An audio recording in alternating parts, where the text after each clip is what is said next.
بسم اللہ الرحمن الرحیم۔ السلام علیکم دوستو، ایک نام ہے جو کہ ہر انسان نے جو کہ تعلیم یافتہ ہے اس نے اپنی زندگی میں ضرور سنا ہوگا، اور وہ نام ہے محمد بن قاسم۔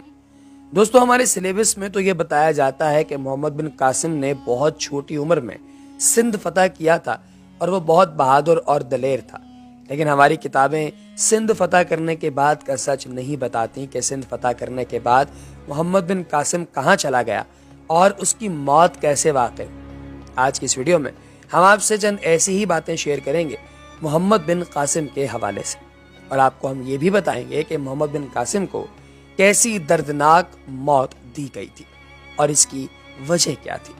دوستو، محمد بن قاسم کا پورا نام عماد الدین محمد بن قاسم تھا، اور وہ ایک ظالم سپہ سالار حجاج بن یوسف کے بھتیجے تھے۔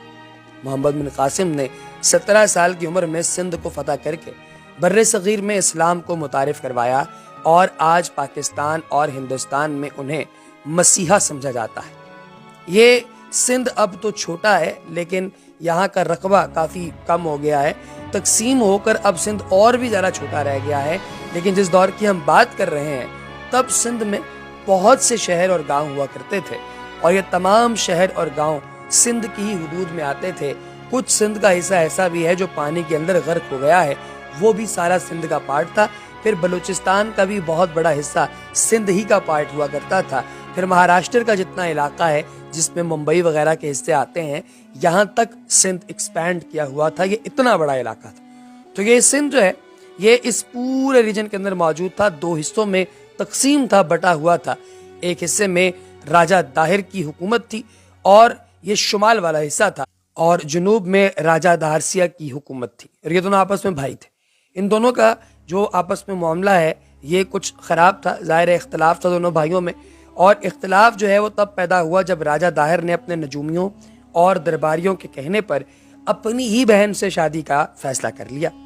اس فیصلے پر راجہ دہرسیہ نے اپنی فوج کے ساتھ راجہ داہر کے قلعے پر حملہ بول دیا، اور راجہ دہرسیہ اس کے بعد چیچک کے مرض میں مبتلا ہو کر اس جہان فانی سے کوچ کر گیا۔ اب کچھ عرصے بعد جب وہ مر گیا تو راجہ داہر نے اپنا جو ہے وہ پورے کا پورا حصہ، دوسرا والا جو تھا، جو دہرسیہ والا ایریا تھا، وہ بھی کلیم کر دیا، اور پورے کے پورے سندھ پر حکومت کرنے لگا۔ دوستو، سندھ اس وقت بحری قزاقوں اور لٹیروں کے لیے ایک محفوظ پناہ گاہ تھا۔ ایک مرتبہ شری لنکا کے حکمران نے راجہ کے لیے کچھ تحفے بھیجے، اور اس کشتی پر کچھ عورتیں بھی بیت اللہ شریف جانے کے لیے سوار تھیں۔ اس کشتی کو بحری بدماشوں نے لوٹ لیا اور تمام لوگوں کو بندک بنا لیا، سوائے ایک شخص کے جو کہ حجاج بن یوسف کے پاس کسی طریقے سے پہنچ گیا۔ دوستو، ان دنوں مسلمان ترکی کو فتح کرنے میں مصروف تھے۔ اب حجاج بن یوسف یہ ترکی کو فتح کرنے میں مصروف تھا۔ اس نے خط و کتابت سے معاملہ رفع دفع کرنے کی کوشش کی، مگر راجہ داہر نے منع کر دیا۔ اس کے بعد حجاج بن یوسف نے اپنے بھتیجے کو سپہ سالار بنایا، اور اسے قید کیے گئے لوگوں کو بچانے کے لیے محمد بن قاسم کو فوج کا سپہ سالار بنا کر جنگ پر بھیج دیا۔ پھر محمد بن قاسم پوری بہادری اور دلیری سے نہ صرف سندھ فتح کرنے کے لیے نکل گیا، بلکہ ان لوگوں سے قیدیوں کو آزاد بھی کروایا، اور یوں محمد بن قاسم آج کی اپنی بہادری کی وجہ سے پوری دنیا میں مشہور ہے، معروف ہے۔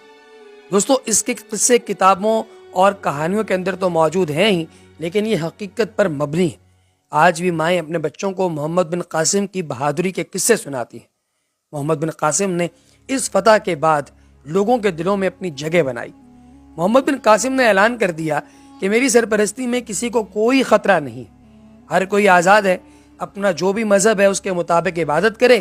محمد بن قاسم کے اس رویے سے بہت سے لوگ بہت ہی زیادہ خوش ہوئے، اور سندھ میں ایک بہت بڑا مجسمہ بنایا گیا جو کہ محمد بن قاسم کا مجسمہ تھا۔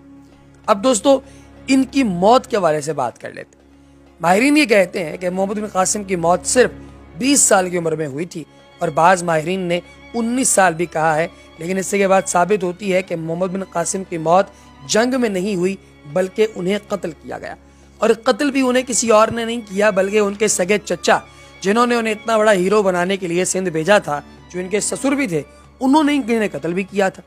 اور یہ حاکم کی طرف سے دی گئی موت ہے، یعنی محمد بن قاسم کے جو حاکم تھے انہوں نے انہیں سزا دی تھی۔ جب ولید نامی ایک حاکم کا انتقال ہوا تب سے ہی محمد بن قاسم کے زوال کا وقت شروع ہو گیا۔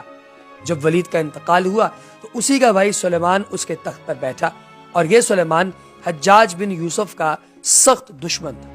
لیکن حجاج بن یوسف نے اپنے گھر کو ہمیشہ سیکیور کرنے کی کوشش نہیں کی، بلکہ وہ کہتا تھا جی جو جس کے جی میں آتا ہے کرے، جو آگے سے مقابلہ کر سکے گا کر لے گا، جو نہیں کر سکتا نہیں کرے گا۔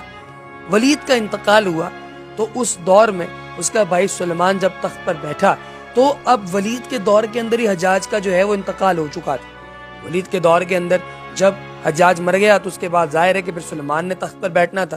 تو حجاج بن یوسف چونکہ اس دنیا میں موجود نہیں تھا، اس لیے اسے بدلہ لینے کا موقع نہیں ملا تھا، لیکن سلیمان نے ارادہ کر لیا کہ اس کا بدلہ اب وہ اس کے خاندان کے ہر فرد سے لے گا۔ لہٰذا اس نے محمد بن قاسم کے تمام بڑے کارناموں کو نظر انداز کر کے اسے سزا دینے کا ارادہ کر لیا، اور آخر اس نے محمد بن قاسم کو مروا ہی دیا۔ اس کی موت پر 2 کتابیں لکھی گئی ہیں۔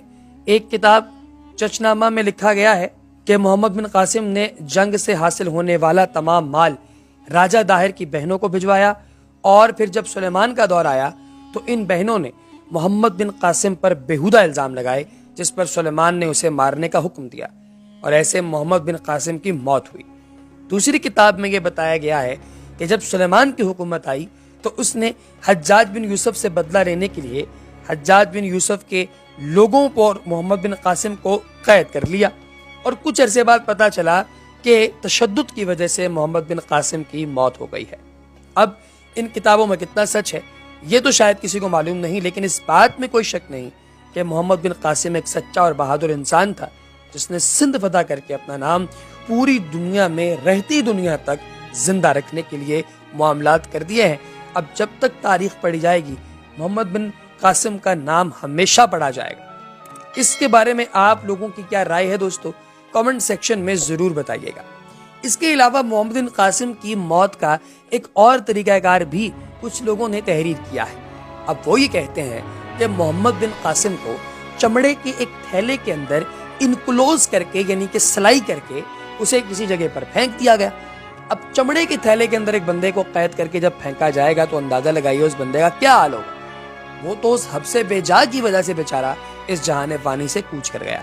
دوستو یہ کہانی ہے، آپ جانتے ہیں کہ اسلام کی تاریخ میں بہت سے پرتشدد واقعات موجود ہیں، اور یہ واقعہ بھی انہی چند واقعات میں سے ایک ہے۔ اللہ تبارک و تعالیٰ کے حضور یہی دعا کرنی چاہیے کہ اللہ تبارک و تعالیٰ کی ذات ہمیں اس طرح کی تمام چیزوں سے دور رکھے جو کہ انسانیت سوز ہیں۔ اس کے ساتھ ہی اگلی ویڈیو تک ہمیں اجازت دیجیے پیارے احباب، اپنا بہت سا خیال رکھیے گا اور دعاؤں میں یاد رکھیے گا۔ اللہ پاک ہم سب کا نگہبان ہو، آمین یا رب العالمین۔